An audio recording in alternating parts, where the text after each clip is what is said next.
Welcome to today's RBB chat. I'm Carrie Gunther, Sales and Marketing here at RBB. Joining me today is Johnny Vanderford from Lorain County Community College. Let's talk a little bit more about your program. What's unique about your program as you're training the future of our industry? Well, the first thing is for our bachelor's degree, one of the more unique things about our program is that we require every student going through the program to have up to 600 hours of paid workforce experience in order for the student to receive the degree and in order for the community college, to receive any additional funding from the state to keep the degree continuing. RBB has actually been a supporter of our degree since day one. They were one of the first original 8 companies to sign up and say, we support this degree being here, but we really need workforce, all right? Workforce such as Bill McKeegan, who is currently an RBB employee and graduate of our program. Bill McKeegan got trained up in exactly what Ross Lilly and other RBB engineers came in and said, this is what we need technicians trained in.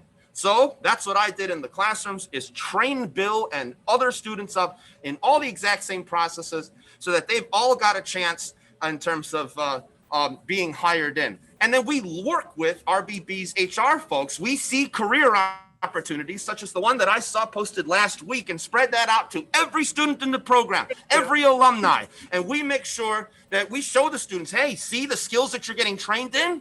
RBB is a company that you could potentially put some of these skills to work with. And we actively are very engaged. Compared to a typical 4-year university, we're very engaged in career placement. We want our students placed because in the end, Carrie, I don't take home a paycheck unless the student's been hired in. Like, that's the end deal with it on there. If a student hasn't been hired in at a company, our degree ceases to exist, and I'm out of one of my 2 jobs with that.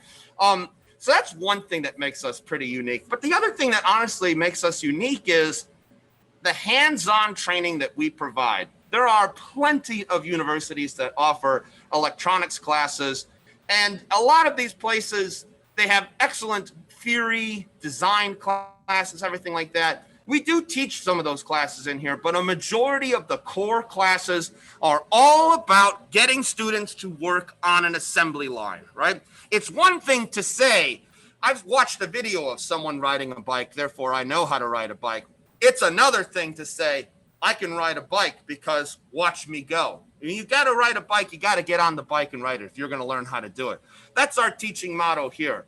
That you want to learn how to operate a pick and place system, you want to learn how to program AOI, sure, you could read about it in theory classes and everything like that. But once you sit down and you got to load tape and reel feeders, you got to make sure the correct nozzles are on the pick and place. You got to make sure that the correct program is being loaded. How do you troubleshoot it when a pick and place is trying to pick up a part and several times in a row, it just can't do it correctly? How do you troubleshoot that effectively and efficiently? The only way to learn how to do that is to get on our equipment and train on how to do that. And that separates us actually from how a lot of manufacturers train their employees as well. So most manufacturers have a training program that involves a new employee shadowing the process that's actually happening. They stand by an SMT operator, watch the process happen. If a mistake comes, well, they deal with it when they come. But I'll tell you what, most companies, Carrie, correct me if I'm wrong, RBB probably doesn't want mistakes to happen while they're assembling a customer's product, right?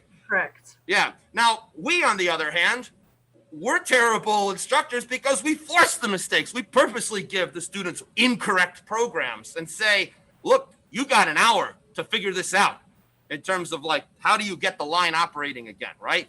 Yellow lights on the line mean it's not producing anything like that. So how do you get it to be producing? Well, that's what we troubleshoot in there. Yeah, so that separates us a lot from some of the manufacturing places.